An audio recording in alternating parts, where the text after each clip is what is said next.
All right, let's dive right in. Today, we're jumping into the beginning of an absolute classic, Jules Verne's 20,000 Leagues Under the Sea. We're gonna explore the incredible mystery that had the entire world on edge and set the stage for one of the greatest hunts ever written. This story kicks off in the year 1866, and as Verne tells it, something happened that year that nobody could explain or forget. This wasn't some small-town rumor, you know? This was a global mystery, a puzzle that had everybody, from sailors to scientists, completely stumped and, honestly, a little scared. So what was going on? What was this big phenomenon? Well, it started as whispers, sailors' tales, but pretty soon the evidence became overwhelming. Something strange and frankly terrifying was out there in the oceans. And just look at how quickly this thing escalated. First, it's spotted off Australia. Okay, weird. But then just 3 days later, it's seen again over 2,000 miles away. I mean, the speed is just unbelievable. By the next year, it's no longer just a weird sighting. It's a direct threat. A steamship hits what the crew thought was a reef, and then the liner Scotia gets a hole punched clean through its hull. This thing isn't just a phenomenon anymore. It's an attacker. And this is what was breaking everyone's brain. I mean, look at the comparison. The biggest whales people knew about were maybe 180 feet long. This thing, estimates put it over 350 feet. But the real kicker, the part that made no sense, was the damage to the Scotia.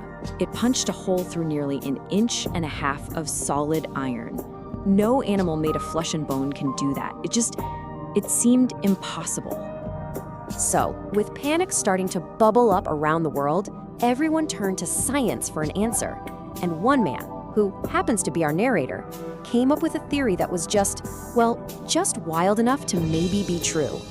So in steps Professor Aronnax, a famous French scientist. He looks at all the reports and he dismisses the crazy talk about secret submarines. That's just fantasy, right? His conclusion, it has to be a gigantic narwhal.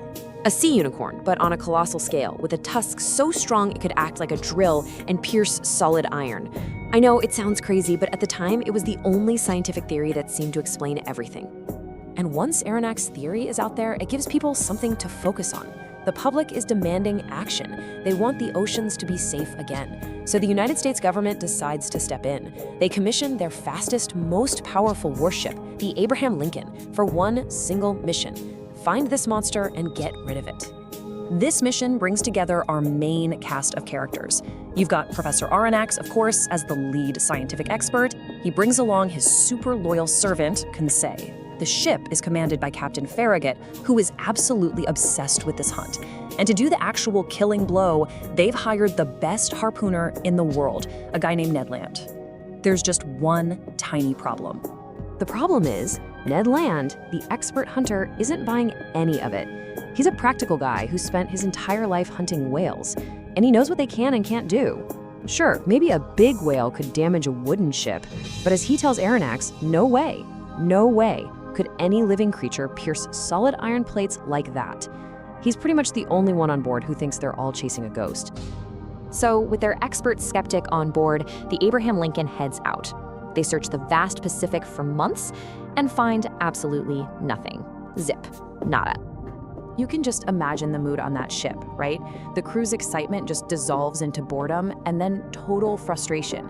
The whole thing starts to feel like a massive waste of time. Just as the crew is about to lose it completely, Captain Farragut makes them a deal. He pleads for just 3 more days.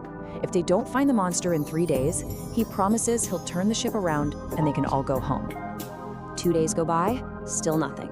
On the final night, just hours before the deadline, all hope is pretty much gone. And then, a shout from the lookout. And who is it? It's Ned Land, the one guy who never believed. He's seen it. After all those months, the hunt is finally on. And just like that, the entire mood of the ship flips. Despair turns into pure adrenaline. Their target is in sight, and the great chase begins. But they hit a snag almost immediately. Speed. The Abraham Lincoln is a seriously fast ship for its time, maxing out at over 19 knots. The monster, though, it's on another level. It's easily doing over 30 knots, practically doing laps around them. They just can't keep up. So, Captain Farragut thinks, okay, if we can't catch it, let's shoot it. They get the big gun on the forecastle ready, the gunner takes aim, fires, and it's a perfect hit.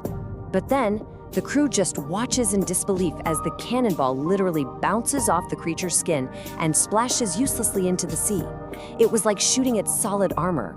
Their one real chance comes late that night. They find the creature just sitting on the surface, completely still, almost like it's asleep.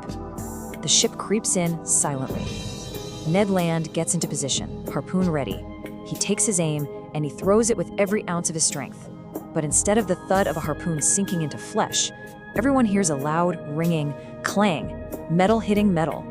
And that's when all hell breaks loose. The creature wakes up and it is not happy. It shoots 2 massive columns of water onto the ship's deck, then it rams the frigate, completely wrecking its rudder. In the middle of all that chaos, our narrator, Professor Aronnax, is knocked right off the side of the ship and into the dark ocean. And this, right here, is where the hunt ends. And the real story, the real mystery, is just getting started. Just try to imagine that for a second. The absolute terror.